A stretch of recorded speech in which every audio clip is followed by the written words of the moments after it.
Assalamualaikum warahmatullahi wabarakatuh. Saya Reski Desari akan melakukan penyuluhan yaitu konseling perilaku sakit. Perilaku sakit merupakan perilaku orang sakit yang meliputi cara seseorang memantau tubuhnya, mendefinisikan dan menginterpretasikan gejala yang dialami, melakukan upaya penyembuhan dan penggunaan sistem pelayanan kesehatan. Seorang individu yang merasa dirinya sedang sakit, perilaku sakit bisa berfungsi sebagai mekanisme coping.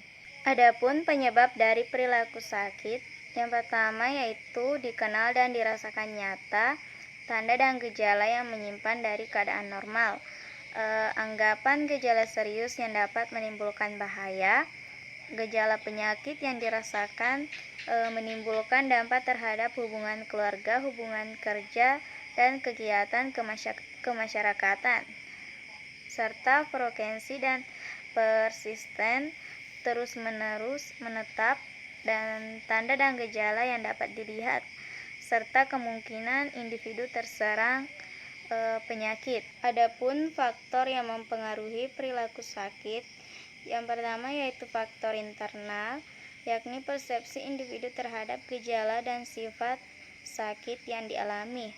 Klien akan segera mencari pertolongan jika gejala tersebut dapat mengganggu rutinitas kegiatan sehari-hari.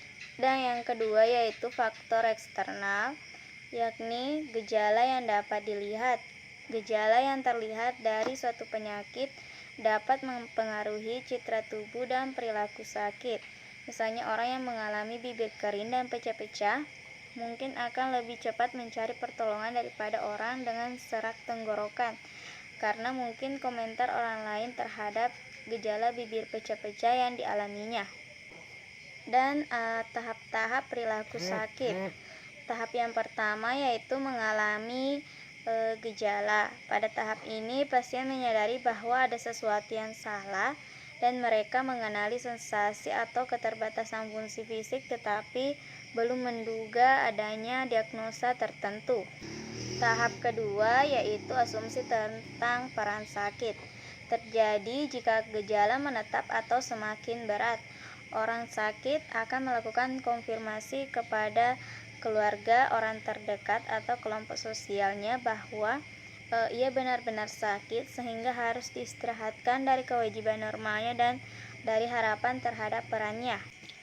Tahap ketiga yaitu kontak dengan pelayanan kesehatan.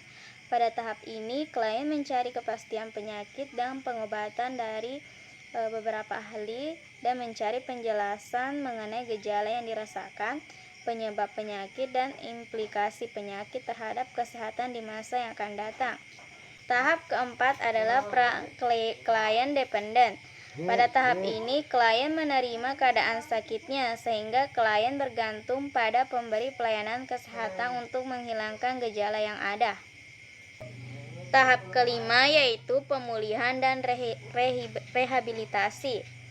Merupakan tahap akhir dari perilaku sakit dan dapat terjadi secara tiba-tiba, misalnya penurunan demam, dan penyembuhan yang tidak cepat menyebabkan seorang klien butuh perawatan yang lebih lama sebelum kembali ke fungsi optimal, misalnya pada penyakit kronis. Tidak semua klien melewati tahapan yang ada, dan tidak setiap klien melewatinya dengan kecepatan atau dengan sikap yang sama. Pemahaman terhadap tahapan perilaku sakit akan membantu perawat dalam mengidentifikasi perubahan-perubahan perilaku sakit klien dan bersama-sama klien membuat rencana perawatan yang efektif. Itulah tadi penyuluhan yang sempat saya berikan. Wassalamualaikum warahmatullahi wabarakatuh.